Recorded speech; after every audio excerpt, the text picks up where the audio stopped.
Okay, welcome everybody to this live stream of the safety roundtable today. And we're going to be talking about the state of safety survey that we have been running this year, and that so far over 400 safety professionals have helped us with by logging on and sharing their insights to the various questions that we've posed for them. So today I'm going to run through some of the findings of the results so far. We are keen to get as many people as possible to do the survey. We're aiming to get over 500. So if you are watching this and you haven't yet done it, there will be a link to take part, and I'd really appreciate if you were able to do that. Just quickly first, I'm going to remind you, if you've been before, or explain to you if you haven't, what the Safety Roundtable is. It's basically a fortnightly live session that I host, sometimes with guests as well. And we talk about different safety and risk related topic. It's an open discussion. It's called a roundtable for a reason. And as we get into this today, going to be inviting people to unmute themselves and join in the chat as we go through some of the findings from the survey. So do invite colleagues, do invite industry friends, do invite fellow safety professionals to join. And quickly, if you haven't come across me before, my name is Christian Harris, and I run a business called Slip Safety Services. I do a lot of content. So I do this roundtable. I have a podcast called Safety and Risk Success.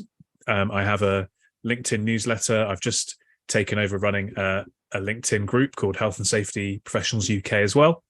So I do a lot of stuff around safety and risk from a content perspective broadly. But my main area of specialism is in slip safety, and I've worked in some high-profile cases in that area. Currently actually running a campaign called Sliptember for the month of September to raise awareness. As a business, we've won awards. We've got some great partnerships with the likes of AXA and some great clients. We've helped several thousand sites to reduce their slip risk over the years. And we have calculated that we're saving around £10 million of claims costs a year currently. So we're going to be talking about the state of safety. And last year we did this exercise for the first time, and we produced a report called the State of Safety 2022. If you would like a copy of that report, head on into the chat wherever it is that you're watching this. If you're watching a live stream on one of the Facebook groups, or if you're on LinkedIn or on YouTube or whatever, just type into the chat report, excuse me, and I will make sure that we get a copy of last year's report to you. And we'll also send you a copy of this year's report once it's finished as well. The results that I'm going to be sharing with you shortly are from the answers of this year's survey. And if you haven't yet done so, please head over to the URL on the screen, survey.slipsafetyservices.com, and do answer the questions and share your insights as part of the survey. The more people we get, the broader the church of views and experiences and insights, then the better, because that enables us to learn more and add more value as we share the results.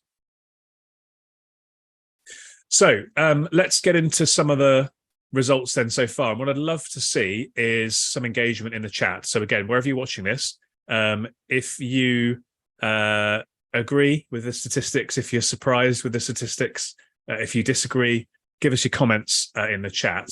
And if you're on the Zoom with me, I'd encourage you to raise your hand, go to reactions, raise your hand, and and I'll invite you up if you've got any particular views to share about any of these data points, and we can get into a discussion of the whys and the therefores and so on and so forth. So this is an interactive session. I want it to be an interactive session.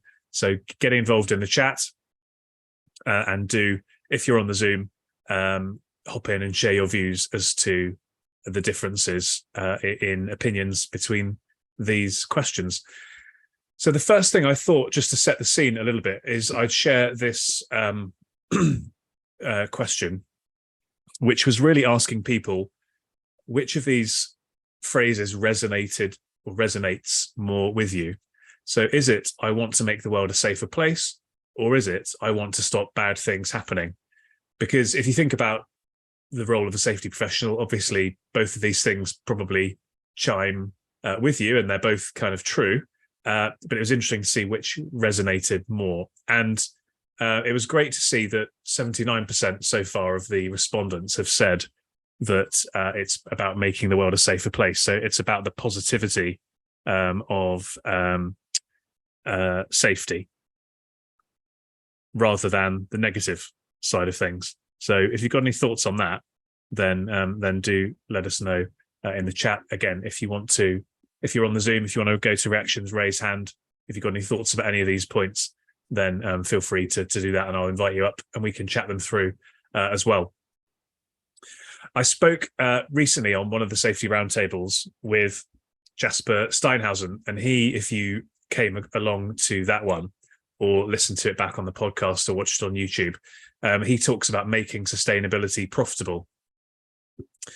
And one of the most powerful things that he said in our conversation, I thought, was that he said that there's no energy in zero. In other words, the ambition of reduce, prevent, eliminate, get to zero from a sustainability perspective is not a conversation that inspires people, that moves people to action.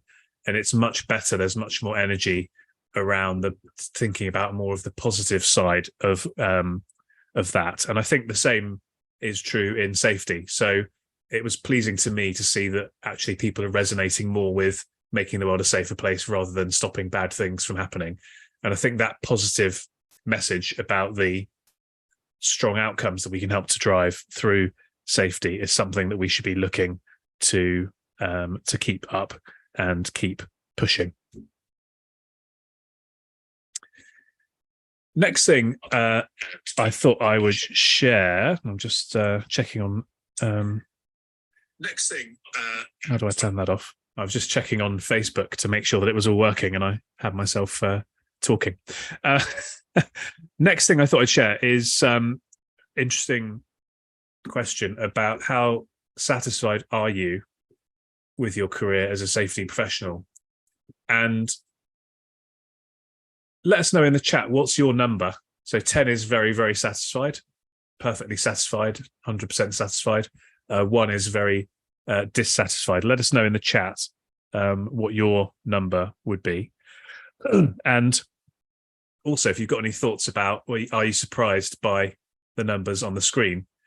What this seems to show is that most people are satisfied. Before I got involved in this world, I was involved in management consultancy, and we did a lot of primary research. And if you asked somebody to rank something out of 10, 7 was kind of, it's just about okay, is the reality. Anything less than 7 is terribly bad. And 8 or 9 is good, and 10 is obviously excellent, but 7 was kind of the bare minimum benchmark. So what we can see here is that the majority of people are 7 and above. So that's a good news message for those of us involved in the safety profession. 8 and 9 is good, and 10 is obviously excellent. Turn my sound down. Hi Kiran on LinkedIn, and hi Shirley. So what's your number? I'm just having a flick through on the Zoom here. 9s, 9s, 9s, 7. Lots of people pretty satisfied on the Zoom, so that's good. So yeah, that's a scene setting question. Most people seem to be pretty satisfied with their career at the moment. One of the things that we were interested to dive into was, what are some of the challenges that people have with achieving safety outcomes? And so we thought it'd be interesting to talk about how people go about trying to work with their colleagues and solve safety problems within their organizations. And so this question brings this up. And the vast majority of people, when asked which of these best describe their approach to problem solving, spoke about a collaborative approach. So I think that tells us something very interesting. Good to see you got a 9, Kieran, there on your satisfaction. That tells us something interesting about the way that we as safety professionals approach trying to solve these problems. Thinking about some of the challenges that we often hear, this question was designed to understand, where we're at meeting our colleagues. And we wanted to identify to what extent the organizations that we're working in, the leadership of those organizations, demonstrate, as we say here, a genuine commitment to safety. And again, the news is overall relatively good. The majority of people are giving a score of 7 or above. But actually, if you compare that to the prior slide about satisfaction, you can see that more people are satisfied, a higher proportion of people are satisfied than there are that are working in organizations where the leadership demonstrates a genuine commitment to safety. If anybody's got any thoughts about this particular one and any ways that they've overcome that kind of challenge, then do raise your hand and jump on board and share us some opinions about it. And then taking this a step further, thinking about, we want to work collaboratively. That's what we've said. Most of the time, our organizations are showing a commitment to safety. So who are we most readily getting support from with our safety initiatives? Is it the frontline employees? Is it the middle management? Or is it the executive leadership? And interestingly, most people here, or the largest chunk of people, 45.5% of respondents have said that it's the middle management that it's most challenging to get support from for safety initiatives. And what I thought was interesting here is that we as safety professionals want to and believe that we solve problems in a collaborative way, but yet we're struggling to get that collaboration in place with our, I guess, equals, shall we say, the people who are on the kind of similar level in most cases to us within the organization. Some people joining us, may well be on the board, and that's fantastic if you are. But if you're not within that executive leadership, which I think the majority would be, the vast majority of us would be, then actually it's your peers that we're struggling to get engagement from or engagement with and support from. And I thought that was very interesting. So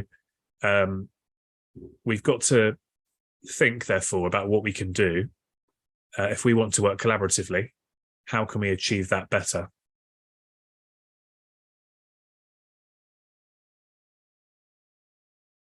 And this data brings home why we need to solve this problem, because the majority of us, 62% of us, are not controlling a budget.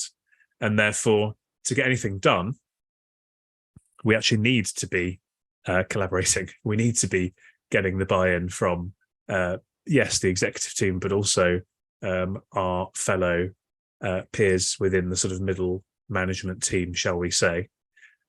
Because if you don't control a budget and you're having to go to finance or to facilities or to operations or to whoever else it might be to get sign off on investments, then obviously, hi Emmanuel, thanks for joining from Nigeria. Then obviously we do need to work on that collaboration.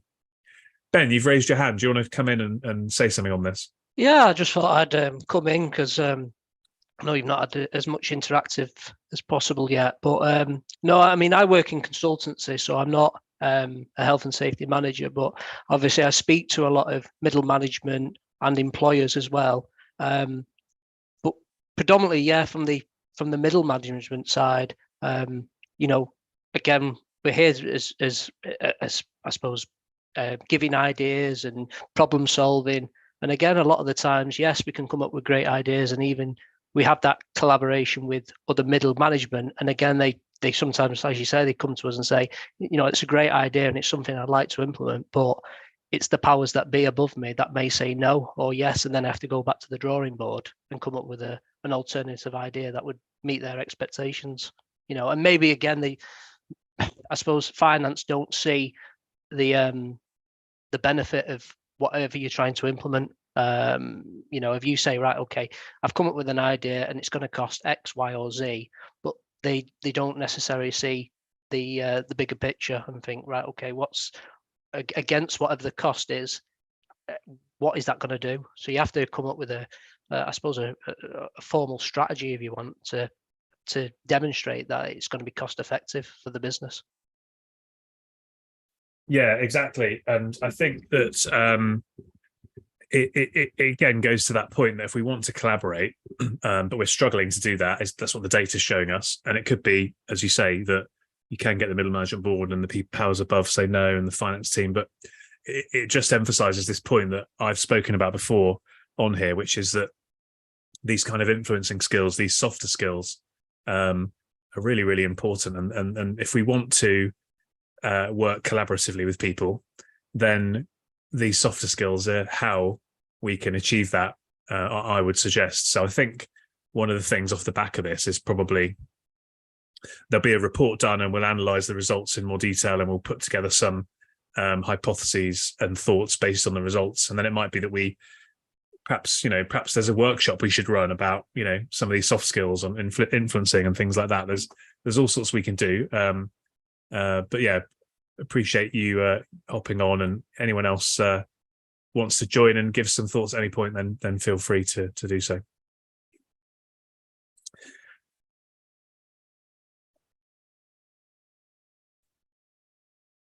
So I've got one roundtable coming up and a podcast interview coming up talking about the low frequency, high harm world of safety. And this question here asks people to plot themselves. Are they more concerned with high frequency and lower harm, which is to the left, or with lower frequency and higher harm, which is to the right? And interestingly, it's relatively evenly split. It's slightly more skewing towards low frequency and higher harm. Now, obviously, that's going to depend a little bit on what sector you're in, what industry you're in, what type of facility or organization that you are managing the safety of. But this discussion around, where do we focus our time, around the kind of Heinrich principle, etc., is always really, really interesting. So yeah, I'm going to be doing a couple of sessions on this in the not too distant future.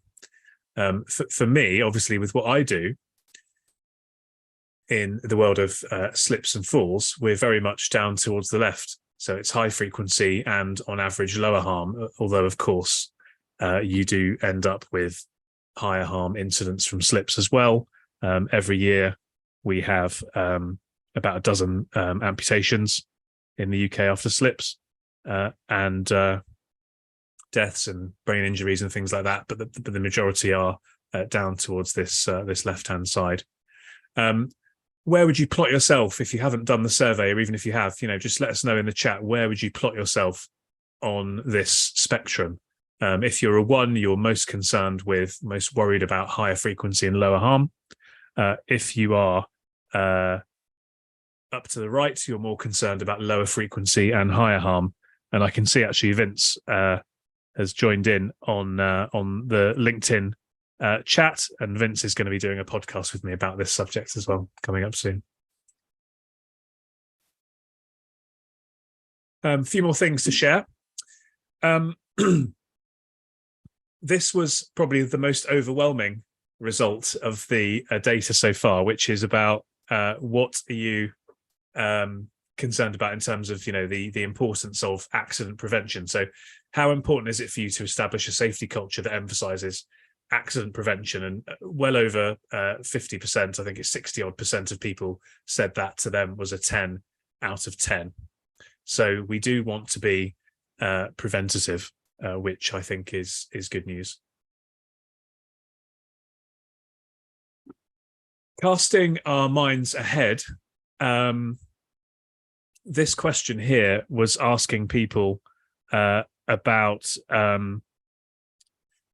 trends and the mega trends that are influencing our work as safety professionals, and thinking about the profession over the next 5 years. Which of these trends do we think is going to have the biggest impact?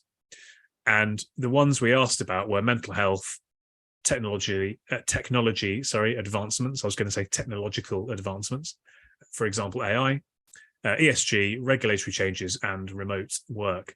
And I guess if we'd asked this question 3 years ago, remote work may well have been at the top, but it's kind of at the bottom now. But mental health is the one that certainly shone through in terms of being the biggest chunk of number 1 and number 2 importance, followed by tech, and then the kind of ESG agenda, which interestingly was quite ESG was quite evenly distributed. So pretty much as many people thought it was number 5 as many people thought it was number 1. We're going to be talking in a few weeks with Heather Beach on the Safety Roundtable about mental health. Heather's just launched her book, and we're going to be talking about that, and can we thrive rather than just survive in this mental health crisis. So look out for that one coming up in a few weeks as well. Interestingly, lots of people are ranking themselves pretty much in the middle of that, of where they see themselves between high frequency and low frequency, etc. One of the things we really wanted to get to in this survey, and again, if you're watching this and you haven't taken the survey, I'd really appreciate if you would do so. Go to survey.slipsafetyservices.com and share your insights. One thing we really wanted to get into was what's getting in the way. So we talked about we want to be preventative. We want a safety culture that's preventative. So what are the blockers? What are the inhibitors of us achieving the outcomes that we want to? And interestingly, safety culture came out as number 1. Budget came out as number 2. Again, interestingly, that most people don't control a budget. Juggling of priorities was number 3. And if you look at the number 1 importance, those 3 areas cover 2/3. Time, skill, experience, focus, lack of autonomy. So we want to build a preventative safety culture, but the safety culture is blocking us from achieving our objectives.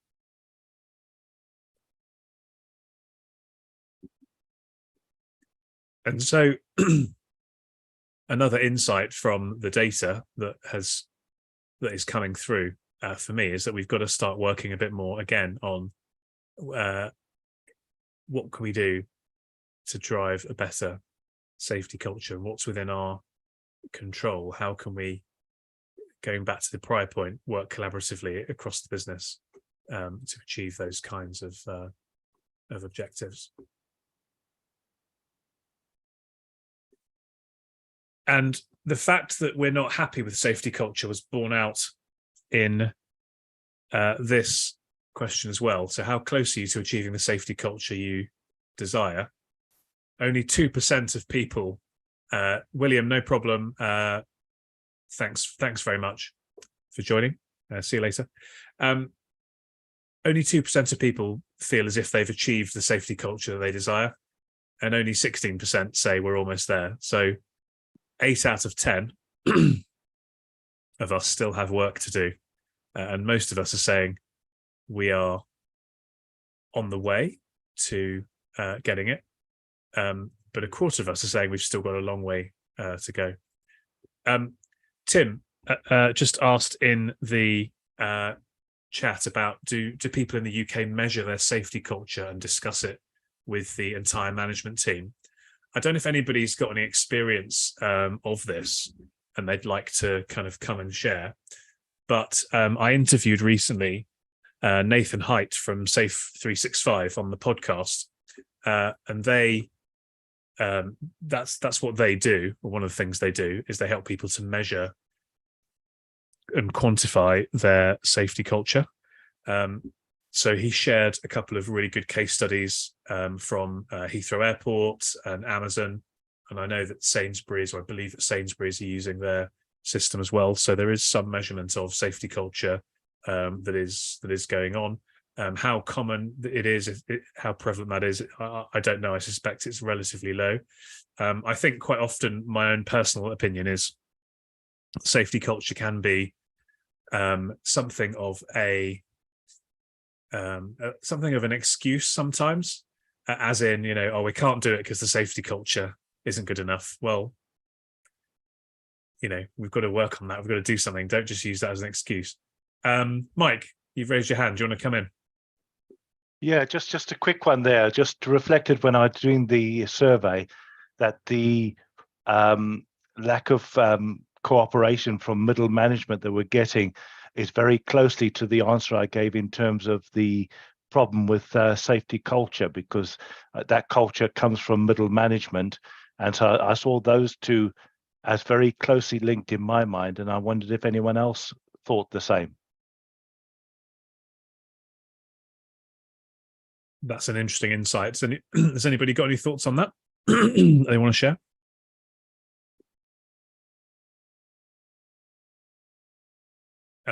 In my view, and feel free to raise your hand and join in if you want to share any thoughts on that.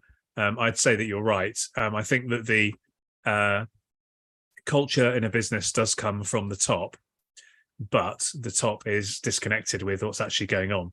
So to drive through and deliver on the culture, I think you do need the middle management team to be on board. Ben. Yeah, sorry, I agree with Mike. Again, as you've said, it does come from the very top. I mean, I don't see it as often now. I used to work for a large.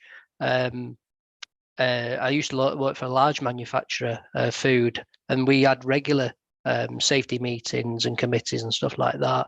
I don't know, sometimes with employers that they want to put the feeling out of they have a good culture, but are not able to fully demonstrate it in respect of the lead from the top and having that connection with middle management all the way down to the very bottom of the organization. So yeah, I'd kind of agree with Mike, is seeing it in sometimes where they portray this culture but aren't able to fully demonstrate of what they're putting in place to ensure that they are ensuring that people come to work and feel safe.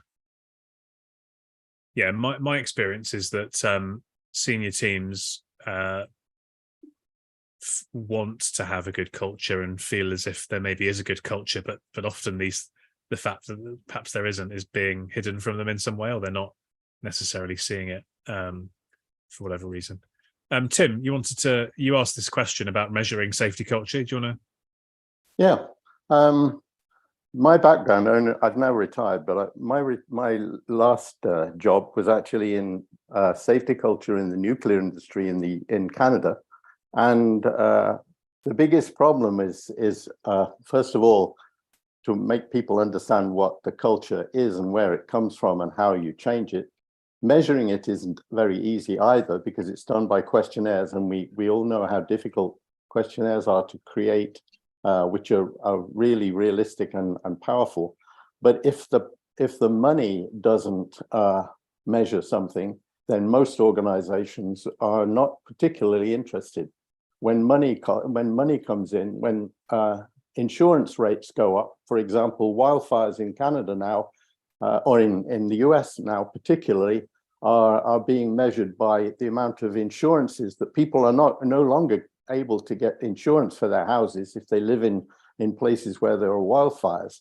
I don't think that the insurance companies would cover costs of accidents in companies if there was a major accident like the train accident in Quebec in Canada. That caused a tremendous amount of reaction. And of course, the insurance companies leap on this. If your insurance rates go up, if your customers stop buying from you because, like Amazon, a lot of people are concerned about the way that their employees are being treated. A lot of people won't buy Amazon. I won't buy Amazon, partly because of their reaction to their own employees and the way they treat them. If safety is a major issue, I won't buy from a company that's not treating its employees well. So safety culture isn't something that is the responsibility of middle management. Sure, they have the greatest opportunity to change it, but the people who are providing the money and the people who are measuring where the profits and losses are coming from are the ones who are determining whether money is put into safety properly. It's not a matter of saying we haven't had an accident in 20 years. When the accident occurs and it's like a volcano going off, suddenly the whole business, not only that company, but the whole area of that company, like the rail industry, for example, can be affected by it. So safety culture is a bit like mold. If you think of the name culture, it's a bit like mold. It's around all of us, but it's determined by certain people more than others. So the ones who are handling the money. Anyway, so that's just my approach. No, I thank you for that.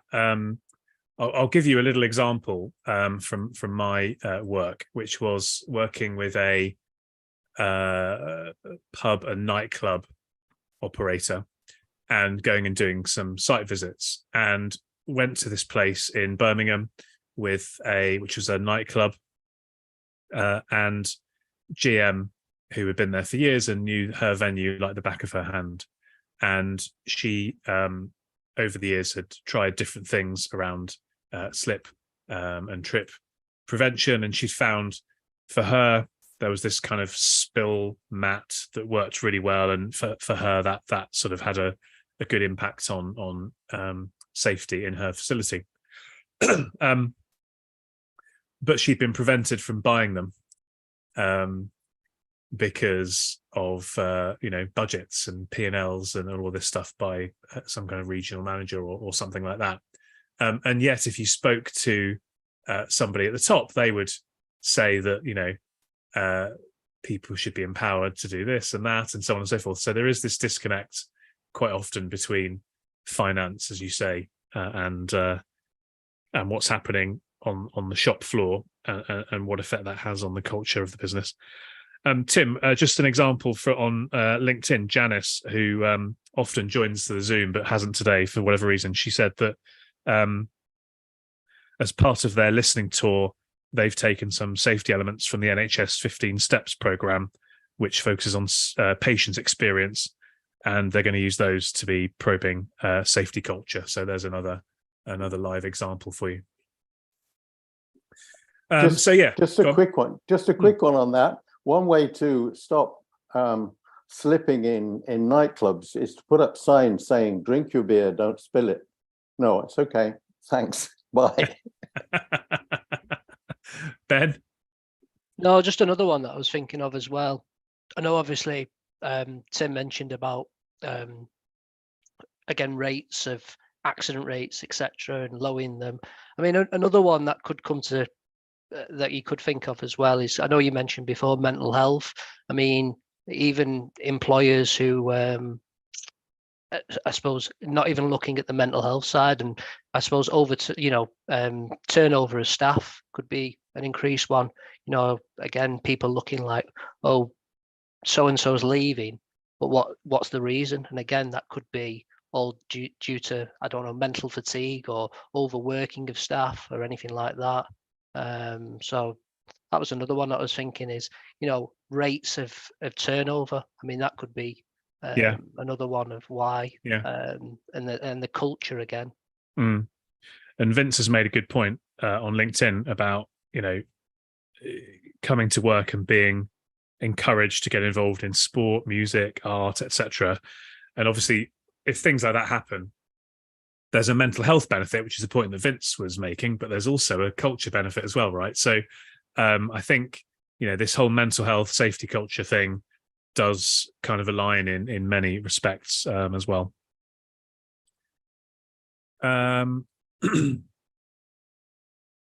So as I say, that's what I was going to share today, and thank you for joining in the discussion. Once again, if you would like a copy of last year's report, pop report in the chat.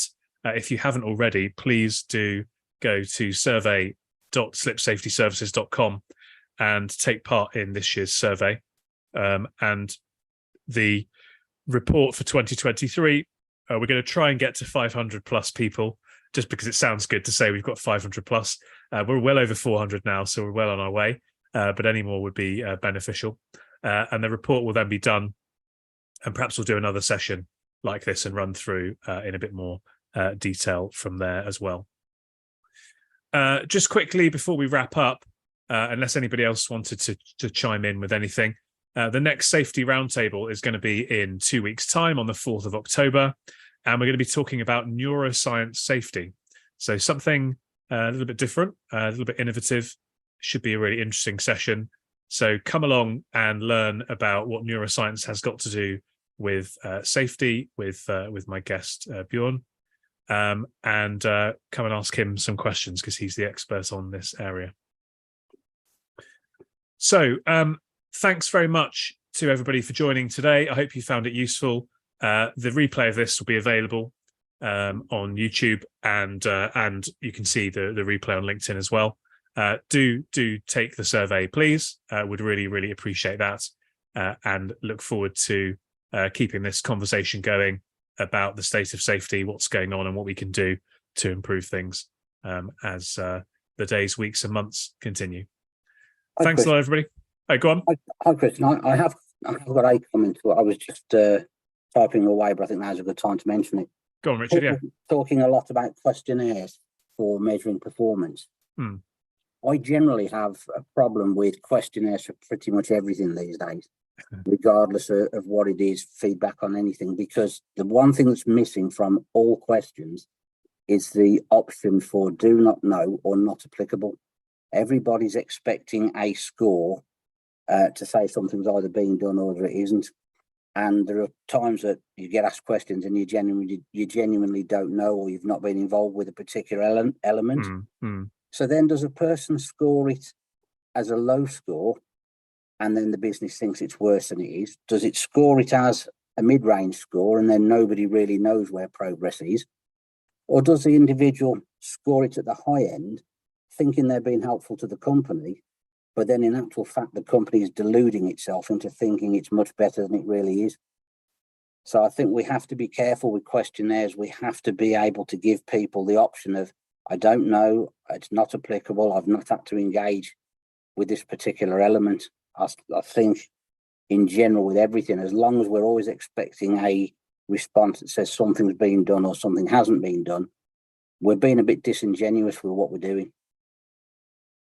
I think that's a very fair point, and there is an art and a bit of a science to trying to do primary research, shall we say, of whatever kind, whether that's a questionnaire or an interview or whatever it might be. And I think that's where you have to be quite cute and clever with the sorts of questions you're asking, and think about the points that you've raised, and also think about who you're asking the questions to, because you wouldn't start asking, let's put it this way, you wouldn't communicate in the same way to a board member as you would to somebody who was running a machine in a factory on the shop floor. I don't believe, because you're going to have different methods of communication, different modes of communication, different language, etc. And so, we should we be asking people blanket questions across the whole business? Probably not. And you're absolutely right. If we're talking to somebody one-on-one and we're trying to engage with people, we know the people we're dealing with, and we talk in a different way. We use different language. We use different approaches.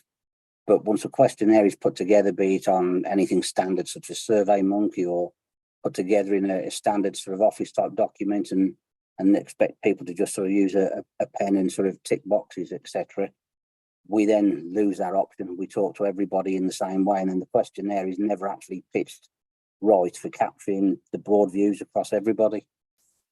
Yeah, I mean, perhaps we should do a session about this question of, what is safety culture? Can you define it? Can you measure it? How can you do these things? Because it seems like it's an interesting topic that people are that it's resonating with people. So might think about that.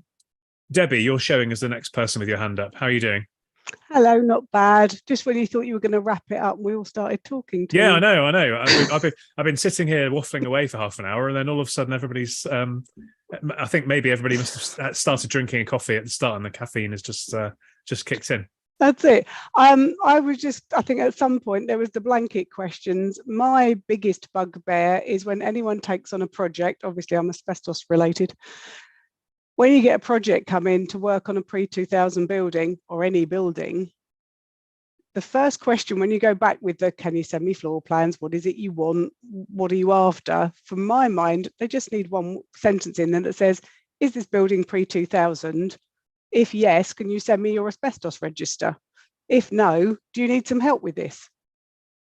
And then I wouldn't be getting phone calls as people are about to exchange on the purchase of a building with, oh my God, we need this. And it's all a panic at the last minute. Or my builder's just drilled through a board and there's powder gone everywhere and I'm panicking because I think it's asbestos. For me, that's an easy one. It's not a blanket question. It's just a case of, is it pre-2000 and have you got a document? And if you haven't, can I help you with it? And if you need help with it, obviously chuck them all my way. So, there you go. But yeah, I feel your pain about blanket questions in questionnaires. That rang true a lot. Yeah, good stuff. Thanks very much. Tim.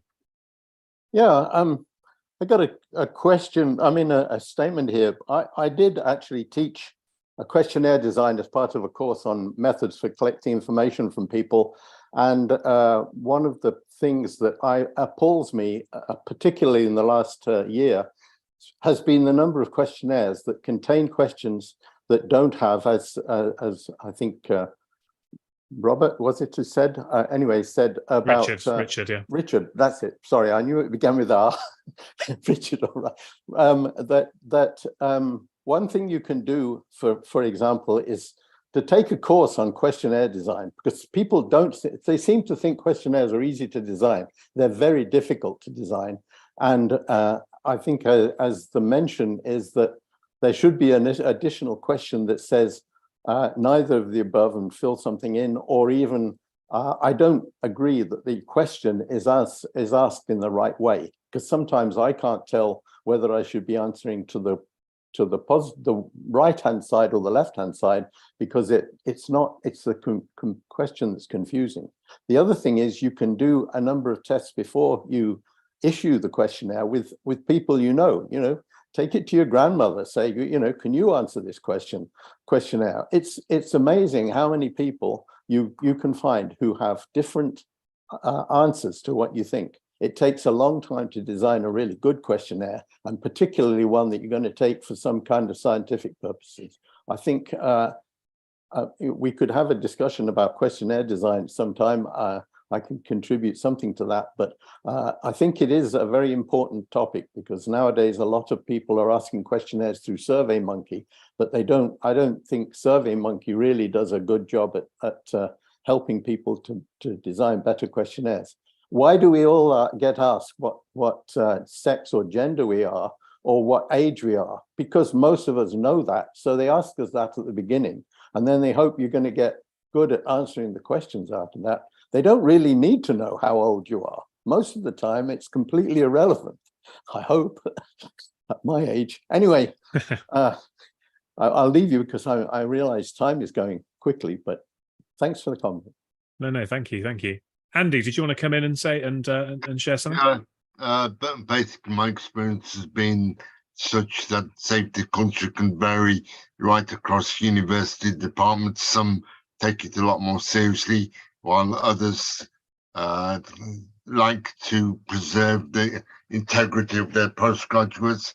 And when the postgraduates don't do what they're supposed to do, they like to keep the matters under the carpet because they don't want to ruin the future promotion and getting jobs aspects. I found that that's what happened in my former department at the university. We had 2 near misses in 2011, 2012, whereby chemical solvents were involved, and consensus was at the end of the day the whole matter cost the university a few £1,000 to put right, because a number of issues were raised and the health and safety exec got dragged into it.